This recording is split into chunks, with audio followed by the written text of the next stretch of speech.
साथियों, आप सभी का अभिनंदन, आभार। आप देख रहे हैं बुद्धम शरणम गोइंग यूट्यूब चैनल। साथियों, क्या हमारे जीवन में सब कुछ पूर्व निर्धारित है? क्या ईश्वर सब कुछ अपने आप नियंत्रित करता है? आइए इन पेचीदा प्रश्नों का उत्तर खोजने की कोशिश करते हैं। साथियों, इस संसार में कुछ भी पूर्व निर्धारित नहीं है, सभी कुछ नियंत्रित है। जो कुछ भी हमारे जीवन में घटित होता है, सब कुछ हमारे कर्मों का परिणाम है, और कर्म इस दुनिया की अब तक की सबसे महत्वपूर्ण अवधारणा है। हालांकि समय के साथ वह कर्म इतना मजबूत और इतना बाध्यकारी हो जाता है कि आप उसके परिणाम से बच नहीं सकते। उस मजबूरी को ही हम नियति या अपनी किस्मत कहते हैं। जब भाग्य का सवाल आता है तो हमारे पास दो बुनियादी प्रश्न होते हैं। या तो सब कुछ पूर्व निर्धारित है, या हम अपना भाग्य चुनने के लिए स्वतंत्र हैं। यदि आप भाग्य में विश्वास रखते हैं तो आपका जीवन पहले ही लिखा जा चुका है। आप यह विश्वास कर सकते हैं कि ईश्वर आपके जीवन में होने वाली हर चीज को जानता है, जिसमें आपके द्वारा चुने गए विकल्प भी शामिल हैं, और वे विकल्प आपके भविष्य को कैसे प्रभावित करेंगे। इसका मतलब यह है कि यदि ईश्वर ने आपके लिए कोई योजना बनाई थी और आप उससे कुछ अलग चुनते हैं या करते हैं, और इसके बजाय कुछ और घटित होता है, जिसका अर्थ ये होगा कि आपकी पसंद वास्तव में मुफ्त नहीं थी, बल्कि किसी अन्य पूर्व निर्धारित परिणाम और पूर्व निर्धारित मार्ग पर बस एक और कदम था। दूसरी ओर, यदि ईश्वर नहीं जानता कि हमारे जीवन में क्या होने वाला है, क्योंकि हमारे निर्णय हमारे भविष्य को उतना ही आकार देते हैं जितना कोई अन्य चीज, तो हमें नए विकल्प चुनकर चीजों को बदलने में सक्षम होना चाहिए, अन्यथा उन्हें बनाने का कोई मतलब नहीं होगा। फिर भी यहाँ कुछ अक्सर पूछे जाने वाले प्रश्न हैं जो जिज्ञासु मन के लिए नियति और स्वतंत्र इच्छा के बारे में अधिक जानकारी दे सकते हैं। 1. क्या हमारा जीवन पूर्व निर्धारित है?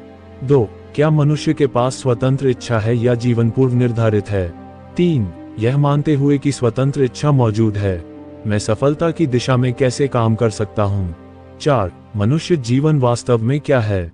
5. भाग्य और हमारी इच्छा में कर्म क्या भूमिका निभाता है? 6. क्या मृत्यु पूर्व निर्धारित है? यदि सब कुछ पूर्व निर्धारित होता तो कर्म के लिए, स्वतंत्र इच्छा के लिए कोई जगह नहीं होती, लेकिन है। एक सामान्य तर्क यह है कि व्यक्ति को ईश्वर में विश्वास रखना चाहिए। वह वही करेगा जो आवश्यक है। चीजें तभी होंगी जब वे नियति में होंगी। क्या इसका मतलब यह है कि सब कुछ पूर्व निर्धारित है?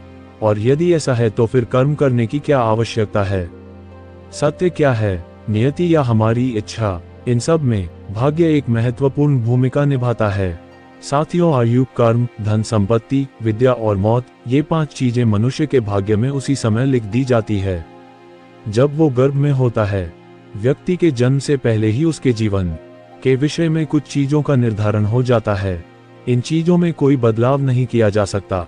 कहा जाता है कि व्यक्ति के जीवन में कर्म कभी उसका पीछा नहीं छोड़ते, उसी तरह कर्म भी इंसान के पीछे चलते हैं। कुछ चीजों का निर्धारण व्यक्ति के कर्मों के अनुसार उसके जन्म से पहले ही हो जाता है।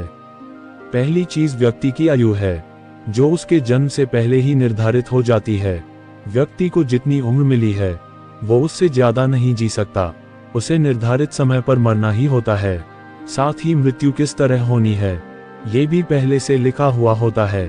पिछले कर्मों के हिसाब से व्यक्ति का भाग्य निर्धारित होता है। उसकी किस्मत में जो लिखा है उसे उतना ही मिल सकता है। किस्मत के अनुरूप ही व्यक्ति को सुख और दुख नसीब होते हैं। आपको कितनी विद्या और कितना धन मिलेगा, इस बारे में भी ईश्वर ने पहले से सब कुछ निर्धारित किया हुआ है। फिर भी भगवान ने इंसान को कर्म करने की शक्ति दी है, जिससे वो अपनी तकदीर को सुधार सकता है और आने वाला जन्म बेहतर बना सकता है। बाद में इनमें किसी प्रकार का कोई बदलाव नहीं होता। जिसकी जितनी उम्र होती है उससे पहले उसे कोई नहीं मर सकता। जीवन में मिलने वाले धन और विद्या भी पहले से ही निर्धारित होती है। साथियों, मनुष्य का जीवन 4 मुख्य उद्देश्यों के लिए बनाया गया है: धर्म, अर्थ, काम और मोक्ष। जिसे इन चारों में से एक भी चीज नहीं मिल पाती, उसका जन्म केवल मरने के लिए ही हुआ है। ऐसे लोगों का जीवन व्यर्थ है।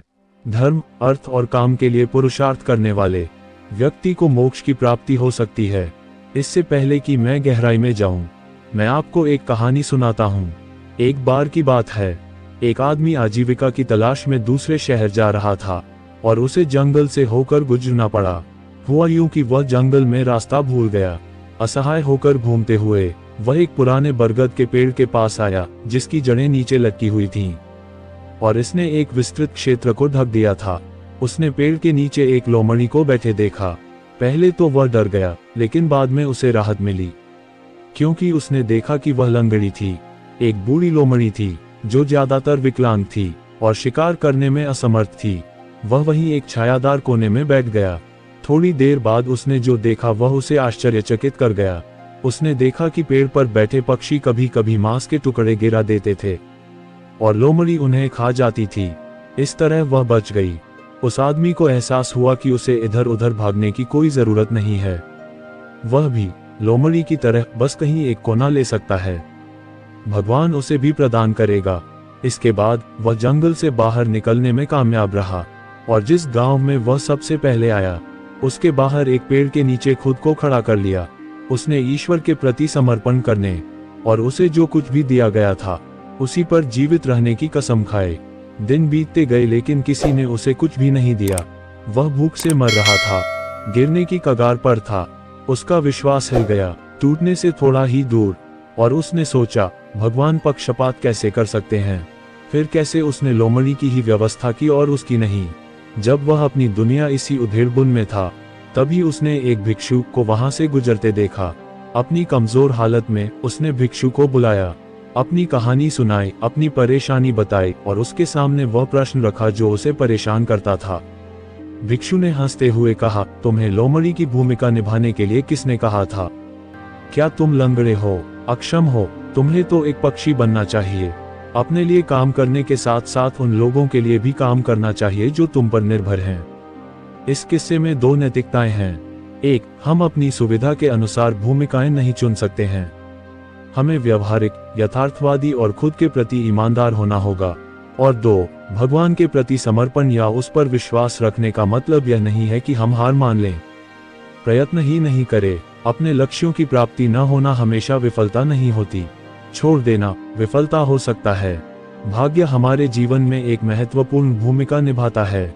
यदि आप अपने कर्म के अनुकूल सही माहौल में काम करते हैं, अपनी योजना को क्रियान्वित करने के लिए आवश्यक संसाधनों का उपयोग करते हैं और लगातार उसी कार्य में लगे रहते हैं, तो आपकी योजनाएं जल्द ही साकार हो जाएंगी। संपूर्ण ब्रह्मांड एक दूसरे पर आश्रित और संचालित रहता है।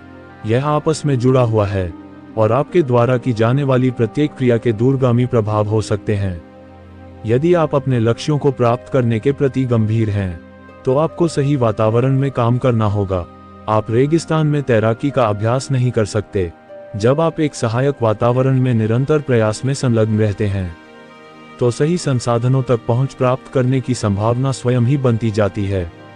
वीडियो अच्छी लगी हो तो चैनल को सब्सक्राइब करें। फिर मिलते हैं अगली वीडियो में।